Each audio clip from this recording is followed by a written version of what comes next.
My name is Regina Binder, Jenny Binder. I'm the research director at Mandala Research, and I'm joined today by my companion and Laura Mandala, who is the managing director of Mandala Research. And today we're going to be presenting to you some of our key findings from our recent culinary traveler report, which we launched a couple of months ago. It's a very interesting report, and there's something in it for everyone, because as you might be aware, culinary travel is something that every destination and every region and every town can really take advantage of. So I'll start by introducing Laura. Laura, why don't you take it from here, and we'll go through these first few slides, and when you want me to change them, I will.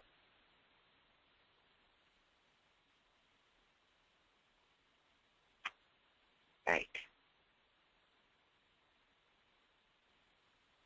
So, moving right along, on our recent culinary report, we had a number of great sponsors: the World Food Travel Association, and for those of you in the Southeast, we did have Virginia as a sponsor, as well as Delaware, California, and the Shop America Alliance. This culinary report, which we did, was actually a follow-up from a study we did in 2006.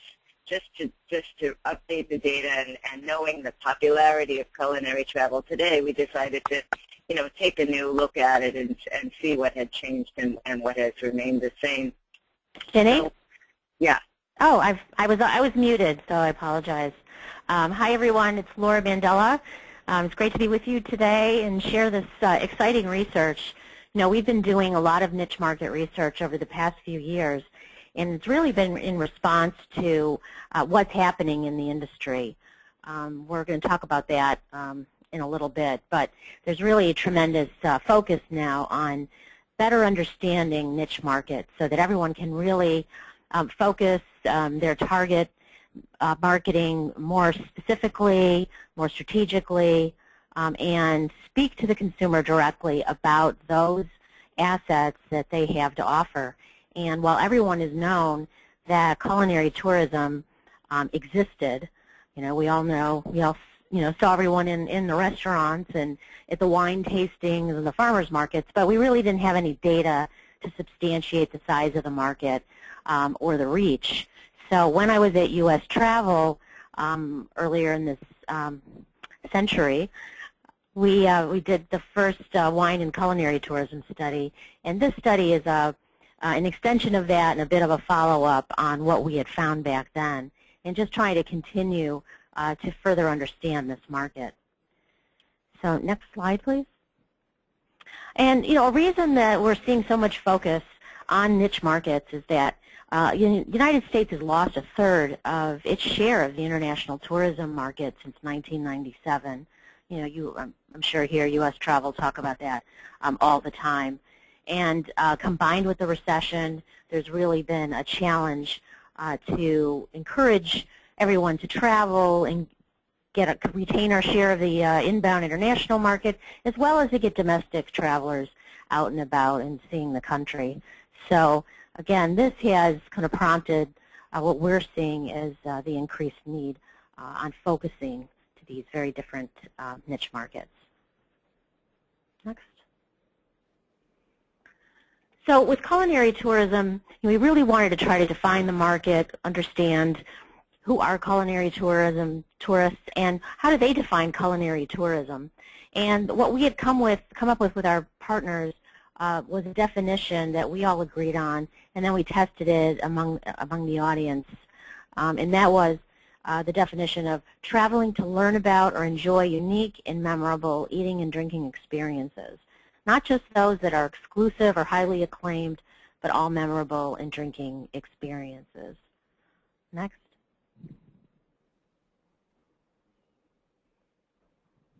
And we use the widely accepted definition of travelers, that is U.S. residents who have traveled 50 miles or more one way from home, or who spent at least one overnight on a leisure trip in the past 12 months.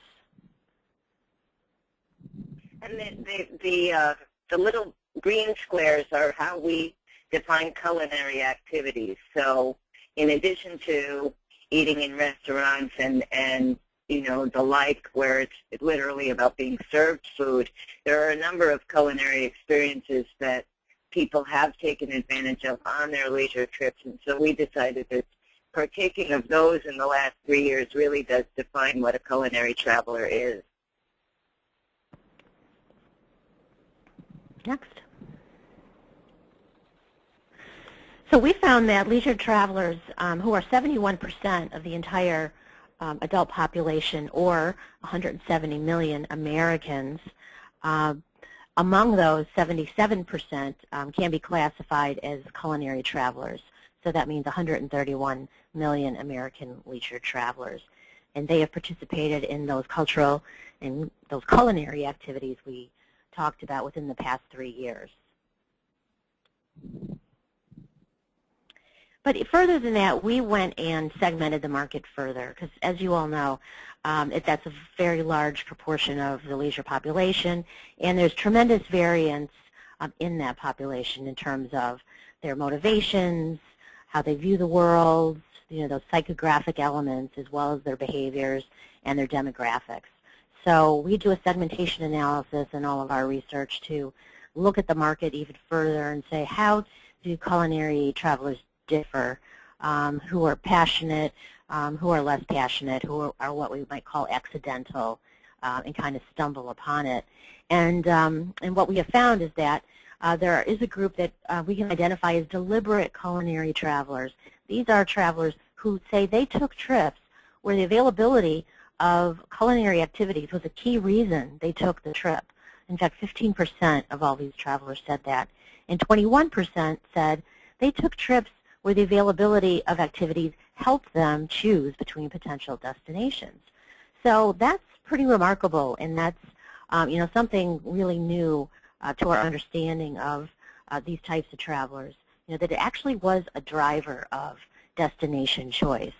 Now, looking at that, you may say, well, 15 and 21 don't add up to 30. We have the deliberates at 30. And that is because we took the highest score on each of those questions, because it was a multiple response question. And then there's a group that's called opportunistic. These are travelers who say they took trips where they sought out the culinary activities, but they weren't a factor in choosing destinations. So, I think a lot of us, may be able to relate to that. You're choosing a destination for another reason, but yet when you get there, culinary is certainly something you want to take advantage of when the opportunity arises. And then the accidentals, this is 19% of all of these travelers say they took trips where they participated in culinary activities simply because they were available. So that's that, farmer's market you pass, the wine tasting you come across, and all those other fun activities that are part of the travel experience. And why that's important is because in terms of marketing to people, the deliberates are people you might want to reach before they take their trip, whereas both the accidentals and the opportunistics are people you can reach once they're on your turf, as it were, and making sure that you have the information available to people before during their planning and booking process, as well as when they're on site, is going to make a difference to which of these types of culinary travelers you're able to attract. So, of course, we wanted to look at how frequently they traveled, and we look at it by those segments we just talked about. And the deliberates, this is really where we're seeing a lot of the differentiation. Those deliberate travelers travel on average 5.8 trips per year. That's leisure, and then on average 3 trips for business and a little bit over 1 for international. So that's in the box on the right there. So that's where really the differentiation comes out when we look at our segments, because you can see the accidentals, they're traveling less, opportunistics a little bit more, but not as much as the deliberates. So this points out to you that those deliberate culinary travelers that we profile in this study really are an excellent target for you. Now, when we look at the total market, just one back, Ginny, if you don't mind.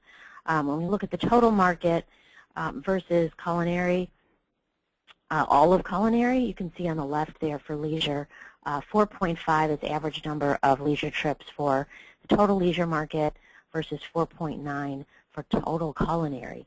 So, culinary as a whole, somewhat more likely to travel, but not as dramatic as when we look at the segmentation. There we see that the deliberates, the opportunistics, people who really are traveling with the purpose of, partaking in these experiences are your most valuable travelers. And Ginny, my voice is starting to respond here. I'll let you take this over. So what was interesting to us in seeing the profiles of culinary travelers is that 40% of them have taken an international trip in the last 2 years. So that means they're very sophisticated about food. They're able to travel. They have the money to go abroad. And so 52%, over half of deliberate culinary travelers have taken an international trip in the last 2 years. Half of opportunistic travelers have taken an international trip in the last 2 years. So whilst the overall population, say 60%, have not taken a trip, when you look at these segments, as Laura pointed out, you can see that these people are going further. Maybe the recession has impacted them less, but they are taking international trips. In terms of awareness of culinary tourism, the term culinary tourism is still somewhat unknown, but we're talking about over a third of the population who say that they have heard the term culinary tourism. 38% of general leisure travelers have heard the term, and that's up from 22% in 2006. Again, you can see that our deliberates, almost 60% of them have heard the term culinary tourism. So don't be afraid to market that way. Don't be afraid to use the term culinary tourist, because you'll get those people who are genuinely interested in not just a fine dining or even a memorable dining experience, but all of those other activities we pointed out earlier in the presentation. In terms of what they think of unaided meaning we left this as a blank box and said, what is the #1 culinary destination? People still are thinking about Europe, and France and Italy are top destinations in Europe for culinary travelers, but happily, a little more than a quarter of the population we surveyed said that the #1 culinary destination is in the United States. New York comes in first, and then there's California and Louisiana. So what's great about this is that America is becoming on the map as a culinary destination, and the more you have to offer culinary travelers in terms of local food and that which is authentic to your destination and something they can't get anywhere else, the more you're able to attract these travelers. So in terms of the culinary destinations in the United States, we gave them a list, and New York came in #1, not surprisingly. But remember, New York has quite eclectic and diverse cuisine. You don't go for New York food. You go to New York because it has food from everywhere else. Louisiana, on the other hand, has Louisiana food. New Orleans and the Cajun cuisine is quite well known, and it comes in second. Similarly, San Francisco is pretty much branded with its own type of food. So when you combine San Francisco and Napa Valley, you get a very high percentage of travelers who see those as top U.S. destinations. Happily for the Southeast region, since those of you in the audience are from there, we have some high numbers. South Atlantic, 11%, and Miami, 7%, and Orlando makes the list, and Florida makes the list. So the South is becoming a culinary destination, or at least known as a U.S. culinary destination, not just, New York and New Orleans.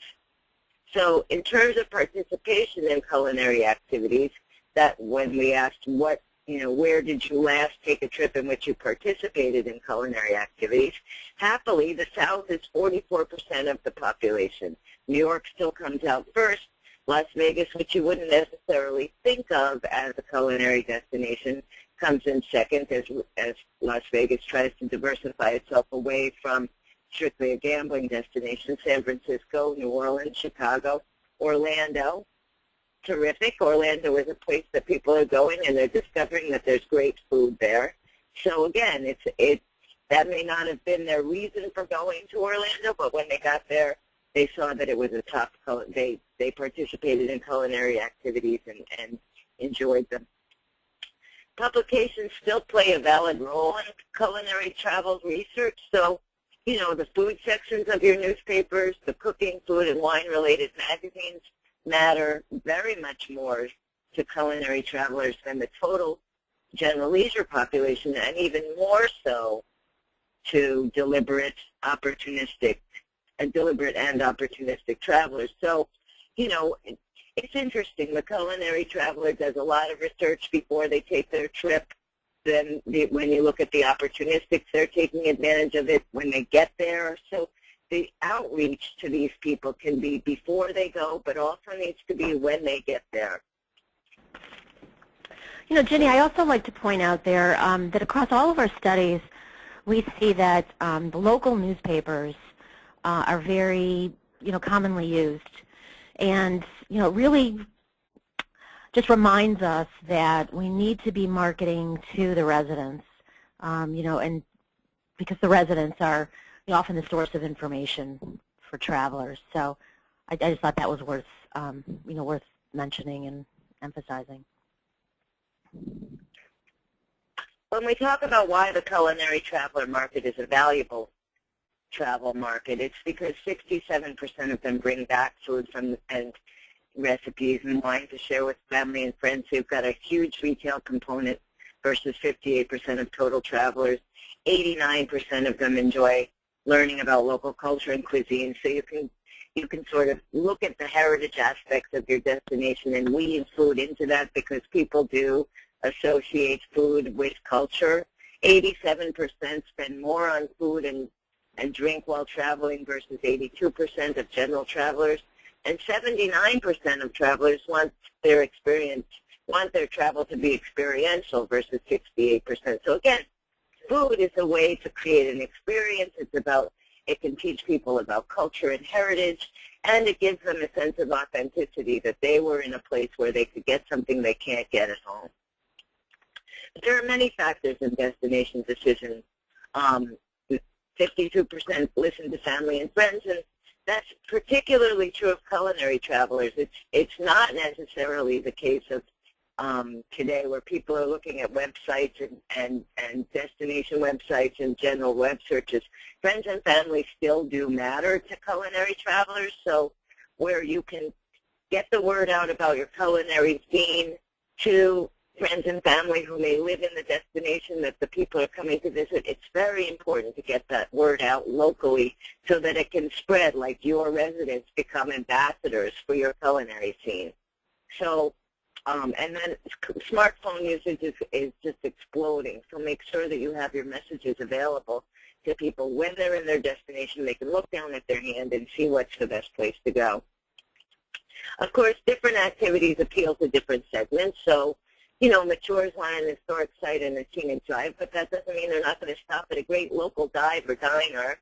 You know, when you see these programs on television about, you know, drivers and diners and drives, you know, these people are going to stop. So where they can get a local meal, fantastic. Gen X and Gen Y, maybe they're stopping at the food truck on their way home from a bar. So you want to make sure they know that there's great food on the way out of the nightclub or disco. But all groups want to experience great local cuisine. Events are influential in destination choice. So, you know, it was interesting when we asked, well, what motivated travel? Beer festivals came out #1. People will travel, make their plan, and go to a beer festival. Similarly with wine festivals, they're popular with Gen X and Gen Y, as well as matures and baby boomers, but not nearly as popular in terms of a motivator for choosing the destination as a beer festival.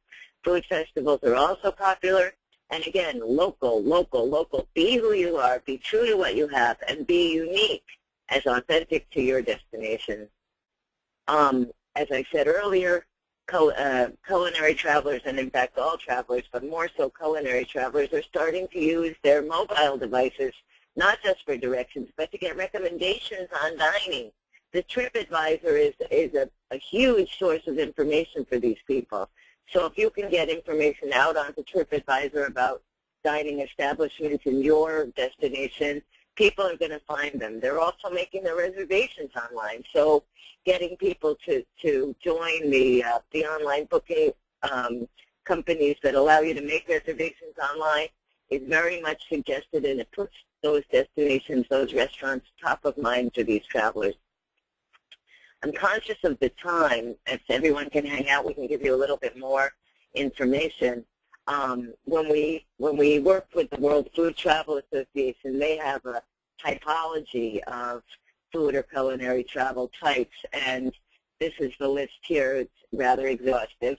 What's most important for you to know is that it's all about local, authentic, and budget. So if you've got a great taco truck that shows up on a Thursday night, make sure these people know about it. If you've got a great diner that's been serving the best cheesecake forever, these are the people you want to appeal to. Authentic comes in number one, local comes in number two, and budget, remember, we're still, if we're post-recession, it's not, we're still concerned about spending our money, so budget comes in third of the three typologies. In terms of activities that people participate in, culinary activities, of course, because these are culinary travelers, 86% of culinary travelers partake of culinary activities, but they also do culture and arts and education, and importantly, they also shop. So these people are not in silos. They're doing lots of different things on their holidays and on their leisure trips. They're shopping, they're dining, and they're going to museums and arts and education facilities as well. Personal stuff like spas and renewal, is, in today's case, is incredibly important to people. Over half of culinary travelers do partake of personal activities. Entertainment, of course, is a great way to take a break from the stress of our daily life. So 47% of culinary travelers, 52% of deliberates take advantage of entertainment.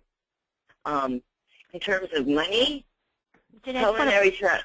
On that last slide, across all of our studies, we do a lot of niche market research, and we do see overlap. The most remarkable was when, we compared our cultural tourism study to our culinary tourism study. These travelers do overlap in some regards. And what the key difference is, however, is the driver of destination choice. So, when you're looking at this, you can say, oh, well, culinary travelers are also going to museums and they're also shopping. Are they really different from the people who are cultural or shopping travelers? They are in the sense of the motivating factor for destination choice. So we've done studies on shopping travelers that those are people who are motivated by the shopping experience, but they do other activities, but it's that driver that's shopping. So it's important to know what the driver is for each of the niche markets and how to reach them, because if you're a shopping destination, you need to have different messaging to get that shopping traveler versus you really want to push your culinary offerings, then you need a different message to get the culinary traveler there. And the culinary traveler is going to shop, and the shopping traveler is going to eat. But they're both. You really want to reach out to grab them to attract that strength that you have and that interest that they have. So it's a good match. We kind of call it the Match.com of tourism, finding the right traveler for the right destination. We'll just quickly tell you that culinary travelers do spend a considerable amount of money, and interestingly, they spend about $1,500 on a leisure trip. That's not so much the case for younger travelers, but mature spend a lot of money, those over $75,000. And look, the deliberates spend almost $1,900 on a leisure trip. So these are valuable travelers. They spend more than general leisure travelers, and the deliberates spend even more than culinary travelers.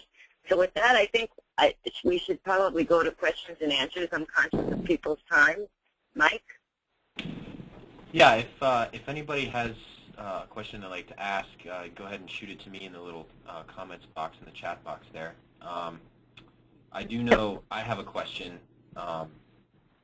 I happen to consider myself a culinary traveler, and one of the slides you went over mentioned that New York is, as far as North America is concerned, New York ranks #1 in terms of culinary travelers. And when I think of New York, the only thing that I think of as authentically New York is pizza. John's Pizza on Bleecker Street. But I also recognize that New York has got one of the finest dining scenes in the entire country. And it makes sense that it's #1. So how much of authenticity is uniquely culturally local, like the Creole food in New Orleans, and how much of it is uniquely the atmosphere that that destination provides? Well, let me clarify the way the question was asked. We asked open-ended, when thinking about culinary destinations in the U.S., when thinking about the top culinary destinations in the U.S., what destinations come to mind? Okay, so that was just to get that, top of mind read on what they perceive to be top culinary destinations. So we embedded in that wasn't authenticity and the rest of it. I mean, we definitely could drill down on that in another study, but this was perceptions of top culinary destinations. And likewise, when we saw the European answers, that question was, in thinking about top culinary destinations in the world, what comes to mind? So very open-ended, just to get that top-level read. But Ginny, you probably have more to add to the authenticity. Well, I mean, I'm absolutely convinced that it is authenticity that drives people's decisions. And New York, while it is a melting pot, for lack of a better word, has tremendously authentic ethnic cuisine, right? You go to Woodside, you're going to get a Tibetan meal like you can't even get in Lhasa. You go to 24th and Lexington, you're going to get South Indian food better than you can get in Goa. So you can have an authentic culinary experience in New York, although it's not authentic to New York, it's authentic to the region that it comes from. So New York is an anomaly in that way, similar to Las Vegas or, other than New Orleans and San Francisco, which really have a culinary typology of their own. I think when people say New York, it's because of the diversity, both in terms of price and the range of types of food you can get in New York, that make it come to mind as a culinary destination. Awesome. Thank you. Sure. Here's another really good question from Joni Flynn, which is, what's the impact of more healthy foods on the culinary traveler? I'm definitely curious about that. Well, I mean, when you look at what people say they want out of their culinary experience, the #1 choice is shopped for local ingredients, right? And the #2 is farmers markets. So all of a sudden, people are looking at the locavore concept, which is by definition is a 100-mile menu, is not only healthier for people, it's also healthier for the planet, is something that people are gravitating toward. They're not necessarily saying this is healthier, but they are seeing this is something that I can only do here, that I can only have here, and then by default it's actually becoming a sort of healthier way of eating. Awesome. Well, and just to add to that, since there's such a drive for authenticity and understanding what it is locals desire and how they eat, the healthier that our communities become in their choice of food and drink product, will then translate into what the traveler is going to want, because they want to do what it is the locals there are doing. Well, and you have to say to yourself, okay, New Orleans doesn't have the healthiest food, but it is a cuisine that is absolutely authentic to just that Cajun part of the country. And so, but because it's local and you're getting all of those ingredients locally, there is a healthier component to it, even if the sauce itself is, a bit rich. Delicious. Yeah, right. Another question. Let's see here. what kind of culinary activities do family travelers look for specifically? Well, family travelers need that diversity because there are multiple tastes and preferences within the family unit.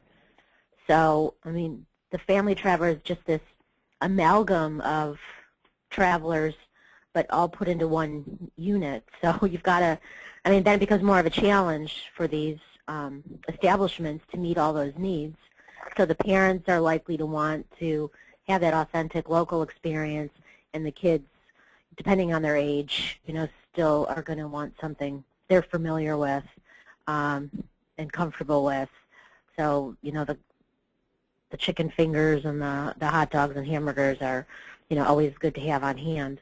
But it's just more of a, it's diverse within the family, and it's more of a challenge for an institution to, you know, to meet their needs.